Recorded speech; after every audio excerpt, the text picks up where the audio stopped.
Kanayon asiguraduan ni Mark nga amin nalako da amakan ket made with love. Daytoy tiwagas nga upobraen na ken ti pamilya na kas panang subad kadagiti sukida nga ibilang daan ng tulong iti balaygi iti pagtagilakwan da iti naduma-duma a klase ti makan.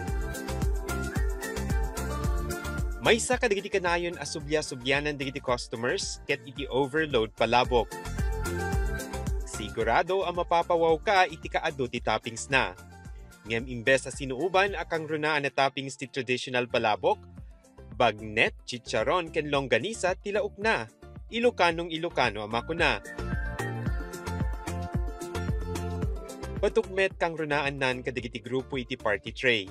Iti presyo na a 1,250 pesos, mabalin a pagsasangwan daytoyan ti 6 to 8 persons.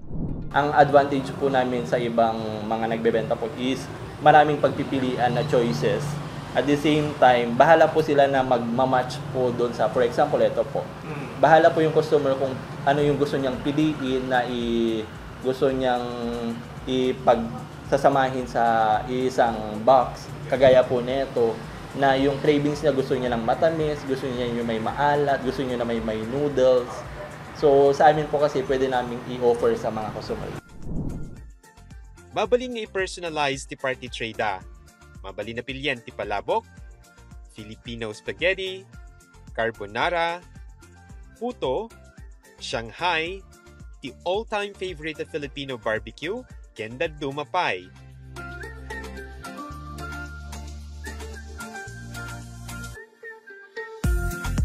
Saan nga agnanayon ang nasamit kasi tilako iti pamilya Ballesta Abico ti bukod da kapadasan ti biag. Ado nga anos ken rigat ti dimmalanan ti pamilyada sakbay a nagbalin a nabalaygi ti negosyo da. Kayod kalabaw ama ko na ti ina ni Estrella. Agtawen laing daytoy ti sangapulo ket innem idirugyanan na ti aglako ti makan. Itan adadakkel dagiti anak na katinulungan na dagitoyan iti trabaho na. After graduate ko na, sabi ko gusto kong i-apply agad yung mga natutunan ko. At the same time, nung habang ongoing na yung pag-prepare namin, pag-iisip namin kung ano yung mga bagong menu na ipopromote namin, sa patuloy na pang-araw-araw na ginagawa namin, na-enjoy ko na hindi ko na namamalayan yung oras, yung pagod, kasi mas na-enjoy namin na mag-prepare ng mga food na mga ibebenta po na. Panpanakil ko sir, so kasi na po Diyos, so pinangpabasa na gito anak ko. Ken kwa sir, ang dami basi nga kwa. So pinangalaan miti pinanghulog miti daga. Ken pinagpatadet ti balay ni sir.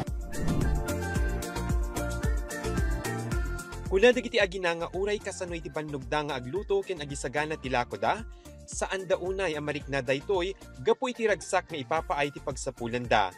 Idilaing na palabas sa 2025 Ilocos World Festival, nakaawat dati naruway nga order ket imabot ti agarop 20 ket 7 nga oras ang nagisagana da. Uray basit laeng ti inanada, ti importante ket agtitinulong da si bubukel a pamilya. Mas inisip ko po kasi unahin yung pamilya na nagtulong-tulong po kami para mabuo yung ganitong klaseng negosyo, nagtulungan po kami para kumita. Kasi sa akin, mas importante po yung pagtutulungan na nakakasama ko yung pamilya ko, na kami-kami yung nagtutulong dito sa negosyo ko.